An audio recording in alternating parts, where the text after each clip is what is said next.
Okay. We'll start about normal electrolytes of extracellular fluid and intercellular fluid. Sodium homeostasis, hyponatremia, and hypernatremia. Okay.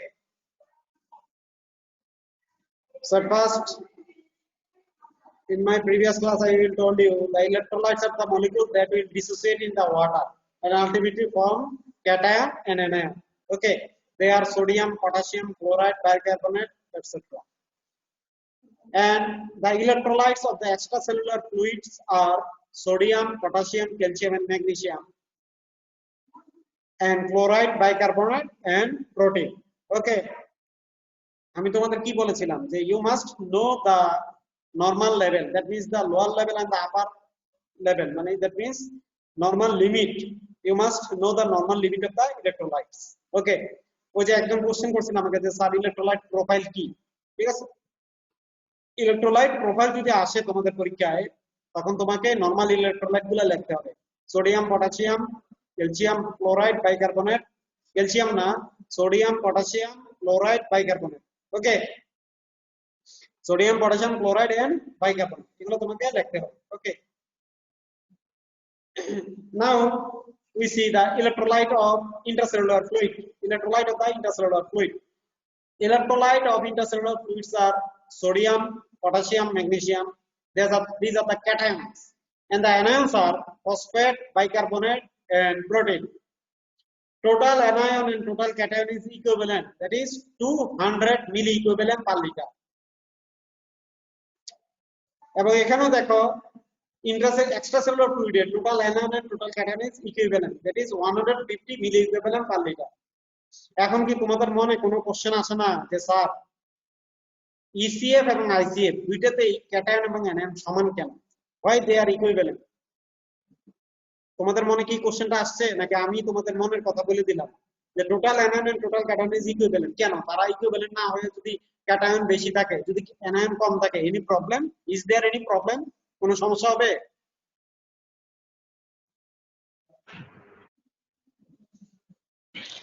Sir যদি sir sodium chloride, তাহলে একটা সোডিয়ামের সাথে একটা chloride বান করবে sir, এবার স্যার অ্যানায়ন ক্যাটায়ন সমান থাকবে। আচ্ছা শোনো, তোমাকে যদি আমি অনেকগুলা লবণ খাওয়াই দিই আজকে, হ্যাঁ অনেকগুলো যদি লবণ আমি তোমাকে আজকে খাওয়াই দিই পানির সাথে মিশে, তাহলে তোমার কি হবে?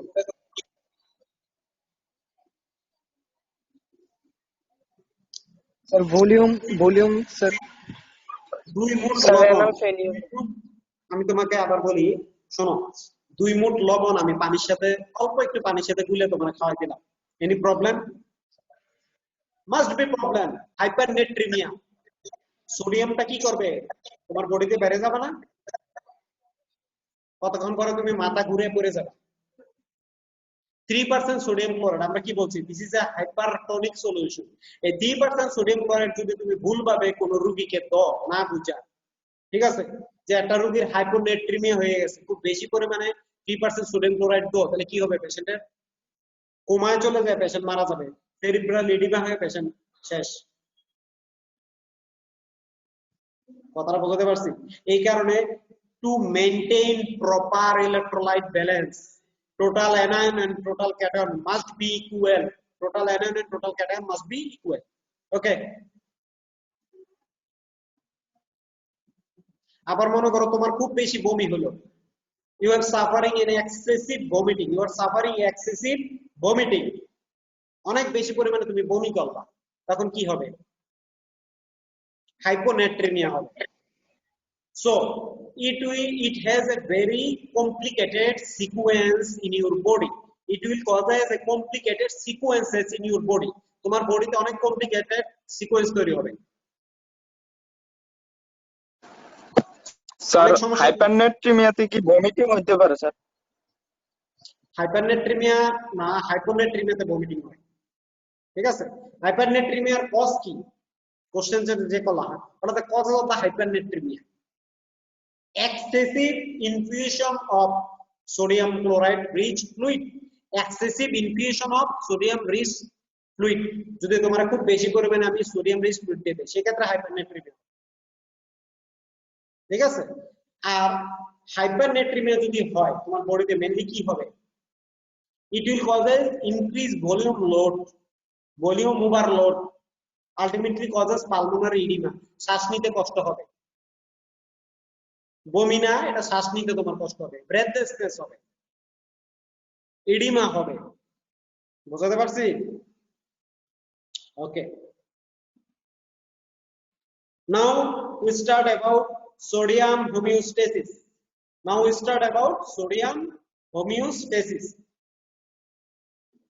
ওকে, আমরা সোডিয়াম হোমিওস্টেসিস আমরা শুরু করে দিব। It is difficult to separate sodium and water homeostasis because of this close relationship. It maintains normal osmolarity in all body water compartments. আমি তোমাদের একটা কথা বলছিলাম না, সোডিয়াম এবং ক্লোরাইড, মানে সোডিয়ামের বন্ধুকে, who is the friend of sodium, who is the close friend, bosom friend of the sodium, সোডিয়ামের bosom friend কে? Sir water sir. আরে ক্লোরাইড তো হচ্ছে সোডিয়ামের, ক্লোরাইড হচ্ছে অ্যানায়ন, যেখানে সোডিয়াম যাবে। সোডিয়ামের গার্লফ্রেন্ড কে? সোডিয়ামের গার্লফ্রেন্ড কে বলছিলাম না যে স্যার ওয়াটার হবে স্যার, ওয়াটার স্যার, ওয়াটার, এটা বলছিলাম না আমি ক্লাসে। সোডিয়ামের বন্ধুকে পানি, সোডিয়াম যেখানে যাবে সাথে করে কাকে নিয়ে যাবে? পানিকে নিয়ে যাবে, water. So it is difficult to separate sodium and water homeostasis because of this close relationship in maintaining normal osmolarity in all body water compartments. তার মানে তুমি যদি সোডিয়াম হোমিওস্টেসিসটা পড়ো ঠিকভাবে, তার মানে ওয়াটার হোমিওস্টেসিসও তুমি পড়ছো, দুইটা একই, প্রায় same.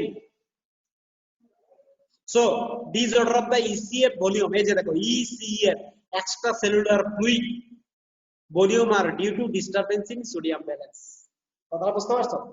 Disorder of ECF volume are due to disturbance in sodium balance. তার মানে তোমার বডিতে যদি ভলিউমের কোনো প্রবলেম হয়, ওয়াটার ভলিউমের জন্য if there is any problem in volume disorder, you must suppose that there is problem in sodium. তোমার বডিতে যদি ভলিউমের কোনো ডিসঅর্ডার হয়, হাইপারভলিউমিক, হাইপোভলিউমিক, তুমি ধরে নিবা যে একটা সোডিয়ামেরও ডিস্টারবেন্স আছে, তাহলে ওই রোগীকে কি টেস্ট দিবা? Electrolyte imbalance. এরকম একটা ভলিউম ডিসঅর্ডার আছে, আমি বলতে পারি ডায়রিয়া, একিউট ডায়রিয়া, কলেরা, তারপর হচ্ছে তোমার ইন্টেস্টাইনাল অবস্ট্রাকশন, তখন কি হয়? ভমিটিং হয়, রিপিটেড ভমিটিং হয় না?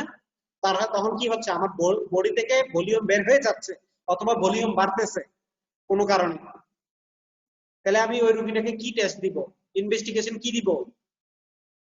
After replacement of the volume that are losses, we must do the important investigation. What is the name of this important investigation? আরে বেটা, পরীক্ষাটা কি করব, যে টেস্টটা করব রোগীর, সেটা কি? 08009 মানবেন্দ্র বিশ্বাস অ্যাবসেন্ট করে দিতেছি কিন্তু। না স্যার, আসি স্যার। কি টেস্ট করবা এই ধরনের রোগী আসলে, এরকম ডায়রিয়ার রোগী নিয়ে আসলে? ইলেকট্রোলাইট। এটা বেরোতেছে না কেন মুখ দিয়ে? কথাটা বেরোচ্ছে না কেন?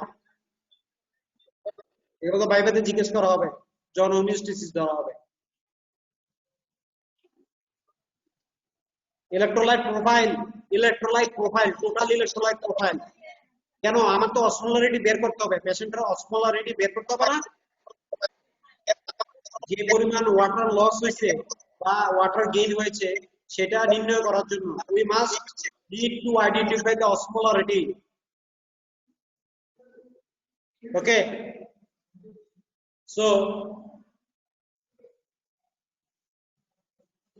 ECF volume control depend on the regulation of the sodium balance or content of the body. তার মানে extracellular fluid volume control mainly কে করতেছে? Sodium balance. Sodium concentration reflects water balance, not sodium balance or content. Okay, disorder of the sodium concentration, that means hyponatremia and hypernatremia due to disturbance in water balance and ECF volume. তোমরা এই জিনিসটা মনে রাখবে যে disorder of the sodium concentration, that means any problem in the sodium concentration depend on water balance and ECF volume. water balance and ECF volume. Disorders of sodium concentration. Disorders of sodium concentration mainly depends on water balance and ECF volume. Okay. Disorder of the sodium concentration দুইটা জিনিসের উপর নির্ভর করে, water balance, ECF volume. Now sodium homeostasis by balance between sodium intake and sodium excretion. কতটুকু পরিমাণ sodium তুমি intact করতেছো, কতটুকু পরিমাণ এক্সক্রিয়েট করতেছো। Regulated by a complex system acting via the kidney. Regulated by a complex system acting via the kidney. Normally sodium balance is maintained without edema or blood pressure changes across a broad range of sodium intake. Normally sodium balance is maintained without edema or BP, that means blood pressure changes across a broad range of sodium intake. সাধারণত আমাদের বডিতে আমরা যদি sodium intact খুব বেশিও করি বা কমও করি, একটা নির্দিষ্ট রেঞ্জের ভিতরে এটা কন্ট্রোল হয়। সেটা কত? less than 10 to 1000 millimole per day. মানে তুমি যদি সর্বনিম্ন 10 মিলিমোল ইনটেক করো সোডিয়াম, তাহলে তোমার বডি কিডনির মাধ্যমে সেটা কন্ট্রোল করবে। আবার তুমি যদি খুব বেশি পরিমাণে সোডিয়াম ইনটেক করো, মোর দেন মানে 1000 millimole per day, then also kidney increase the excretion of sodium, decrease reabsorption of the sodium, ঠিক আছে, and maintain sodium homeostasis। এই জিনিসটা বুঝতে পারছো তো সবাই? মানে 10 to 1000 মিলিমোল সর্বনিম্ন থেকে সর্বোচ্চ 10 to 1000 মিলিমোল পার ডে, এই রেঞ্জের ভিতরে সোডিয়ামটা হোমিওস্টেসিস করে কে? কিডনি। এই যে regulated by a complex system, একটা জটিল system, complex system acting via the kidney. যদি কমে যায় বডিতে তখন কিডনি কি করে? Increase reabsorption of sodium and water. আর যদি সোডিয়ামের কনসেন্ট্রেশন বেড়ে যায় তখন কি করে? Decrease reabsorption of sodium through renal tubules, নেফ্রনের টিউবুলস। এতটুকু বুঝতে পারছো তো সবাই? Now distribution of sodium. The body content of the sodium for a 70 kg adult is approximately 3700 millimole, of which approximately 75% is exchangeable. তোমার বডিতে তুমি যদি 70 কেজি ওজন হয়ে থাকে, তোমার বডিতে 3700 মিলিমোল কি আছে? সোডিয়াম আছে, এবং এর ভিতরে 75% is exchangeable. What is the meaning of exchangeable? তার মানে এই সোডিয়ামটা সেলের ভিতর থেকে বাইরে যাচ্ছে, আবার বাইরে থেকে ভিতরে আসতেছে। এক্সচেঞ্জেবল, রেডিলি এক্সচেঞ্জেবল। আবার কিছু কিছু সোডিয়াম আছে যেগুলো সেলের ভিতরে একবারে থাকে, যেমন তোমার হচ্ছে বোনস, নিউরন, সেখানে যে সোডিয়াম গুলো থাকে ওইখানে এগুলো কি এক্স্যাক্টলি একটা নির্দিষ্ট অ্যামাউন্টে থাকে, but 75% is exchangeable. If this 75% is not exchangeable in our body, we must die. যদি সোডিয়ামটা এরকম এক্সচেঞ্জেবল না হতো আমরা কি বেঁচে থাকতে পারতাম? No. So this is the vital things, exchangeable. আমাদের বডি, আল্লাহ তাআলা আমাদের বডিটাকে এমন ভাবে বানাইছে কি অনেকটাই নমনীয় করে, অনেকটা সিস্টেম গুলোকে কমপ্লেক্স বাট কি দে আর ফ্লেক্সিবল, কমপ্লেক্স বাট ফ্লেক্সিবল, মানে জটিল করে দিয়েছে কিন্তু আবার ফ্লেক্সিবল করে দিয়েছে। এই 75% ইজ এক্সচেঞ্জেবল, মানে আমাদের শরীরে যদি সোডিয়াম ক্লোরাইড যদি এক্সচেঞ্জেবল না হইতো তাহলে আমাদের বডিতে অনেক সমস্যা হতো। এক্সচেঞ্জেবল না হলে কি হইতো? শরীরে মনে করো যে তোমার হয় তোমার শ্রিঙ্কেজ হইতো সেল, অথবা সেল কি সোয়েলিং হয়ে যেত। আমি সোডিয়াম খাচ্ছি, হাইপারনেট্রিমিয়া হইয়া ওই সোডিয়াম আর বের হইতো না এবং আমি মারা যেতাম। তুমি আমরা মারা যাব। লবণ খাইতেছো না ইচ্ছা মতো, একটা আম খাও বা একটা টক ফল খাও, তুমি লবণ খাচ্ছ, ভাতের সাথে লবণ খাচ্ছ, সারাদিনে কিন্তু তুমি নর্মালের চেয়ে অনেক বেশি পরিমাণে সোডিয়াম ক্লোরাইড খাচ্ছ, কিন্তু তোমার কিন্তু শ্বাসকষ্ট হচ্ছে না, পানি জমতেছে না শরীরে। কেন? Due to this are maintain by kidney. আমাদের কিডনি সেটাকে মেইনটেইন করতেছে। খাইয়া তো মনে করো যে শুয়ে থাকো, কোনো টের পাও না কি হইতেছে শরীরের ভিতরে। এক গাদা খাইয়া শুয়ে থাকো না সবাই, জানোই না আসলে তোমার বডিতে কি হচ্ছে। The complex mechanism that regulate the body fluid and electrolyte balance. Okay. এই যে দেখো, a quarter of the body sodium, is termed non-exchangeable, which means it is incorporated into tissue like bone and has a slow turnover rate. bones এর ভিতরে অনেক পরিমাণ sodium কি থাকে, জমা থাকে। most of the exchangeable sodium is in the ECM. বেশিরভাগটাই কোথায় থাকে, এক্সট্রাসেলুলার ফ্লুইডে, মানে আমাদের ব্লাডে, plasma. most of the exchangeable sodium in the ECF, the sodium concentration is tightly regulated around 140 millimole per liter. Sodium is the major cation in the ECF and the principal osmotic particle outside the cell. তোমার বডিতে যদি তোমাকে যদি question করা হয়, what are the principal osmotic particle in your blood, আনসারটা কি দিবা? Principal cation or principal osmotic particle. তোমার বডিতে অসমোলারিটি মেইনটেইন করতেছে মেইনলি কে, কি আনসার দিবা? সোডিয়াম। Sodium sir. অন্য 94% কোনো স্যার। আনসার যদি দাও জানলা দিয়ে ফেলাই দেবো কিন্তু পরীক্ষার হলে জানলা দিয়ে ঘুরে ফেলা দেওয়া হবে যদি ভুল আনসার দাও, আমি বলে দিলাম। শোনো, not plasma protein, the main osmolarity in our body is maintained by sodium, and plasma protein যেটা albumin, it will maintain the colloidal osmotic pressure. It will maintain the colloidal osmotic pressure, but our main body osmolarity must be maintained by sodium. Body osmolarity mainly maintained by, you must remember it, mainly maintained by the electrolytes, body electrolytes, mainly by the electrolytes.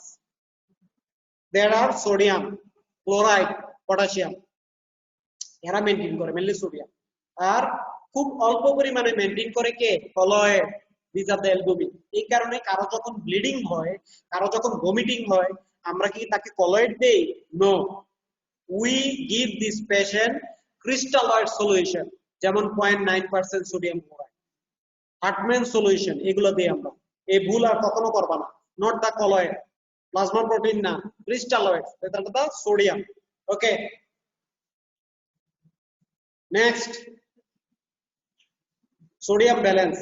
The amount of the sodium in the body is a reflection of the balance between sodium intake and output.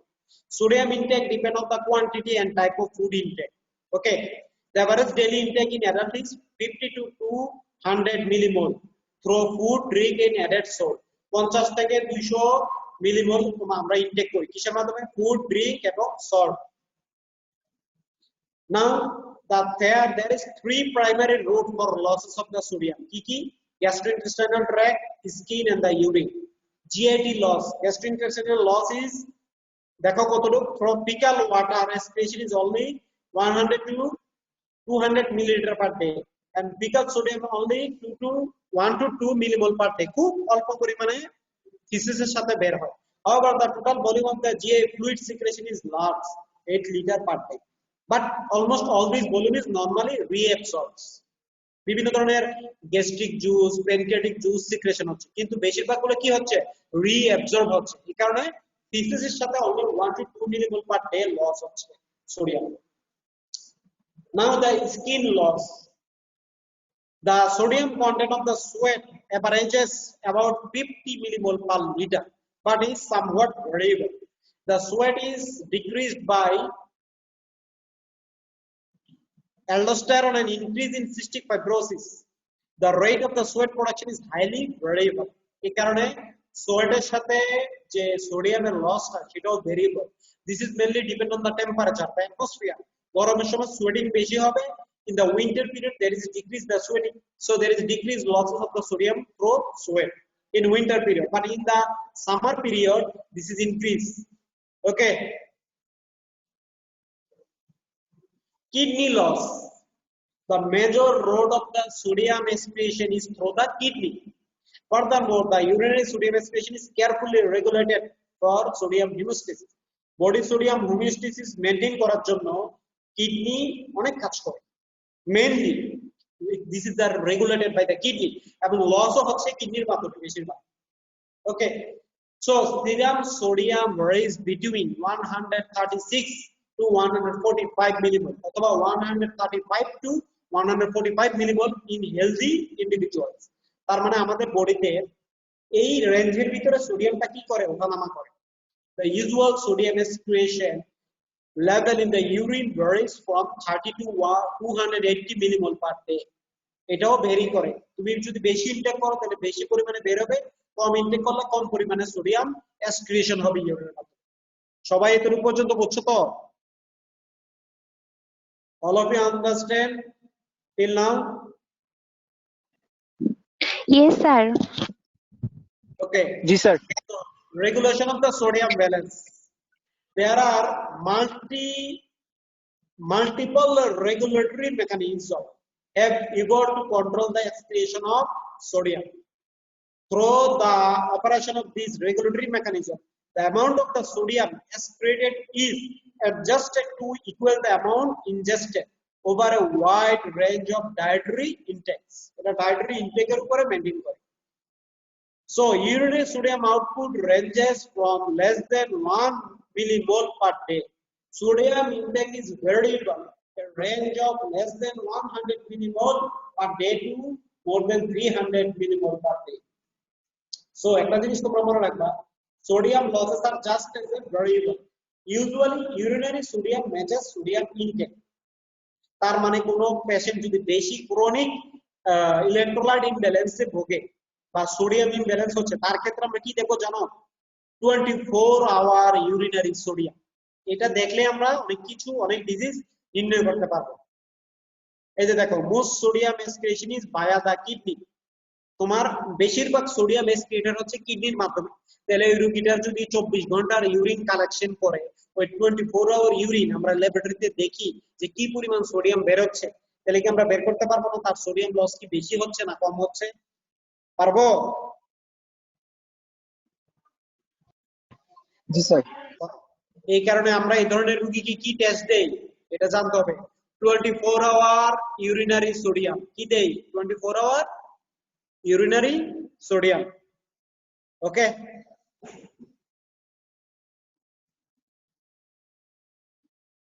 এবং দুইটা main hormone, urinary sodium output is mainly regulated by two hormones, aldosterone, atrial natriuretic peptide.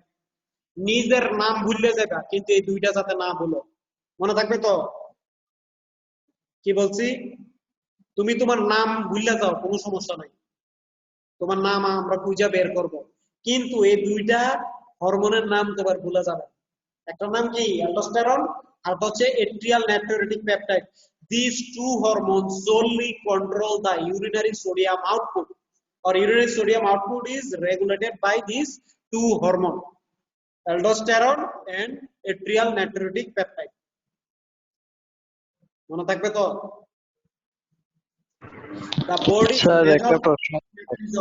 The body's major protective mechanism include thrust and the ability of the kidney to reabsorb water from the tubular fluid. এই দুইটা hormone অবশ্যই তোমাকে মনে রাখতে হবে। পরীক্ষায় জিজ্ঞেস করা হবে তোমার ইউরিনারি সোডিয়াম লস বা ইউরিনারি সোডিয়াম কন্ট্রোল করছে যে দুইটা হরমোন নাম কি? At first aldosterone and the second is atrial natriuretic peptide that are released from atrium of the heart. Atrial natriuretic peptide বলবে না তো?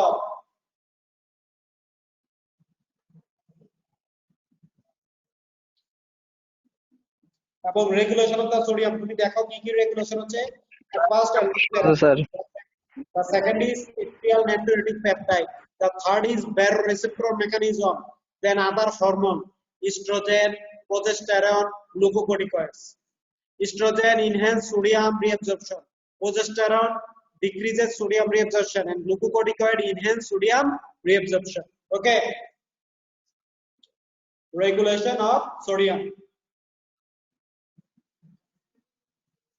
ওকে, আজকে এতটুকু পর্যন্ত তোমাদের ক্লাস, তারপরে হচ্ছে তোমাদের অ্যানাটমি ক্লাস আছে। ওকে, আমাদের স্যার সাথে একটা প্রশ্ন আছে স্যার।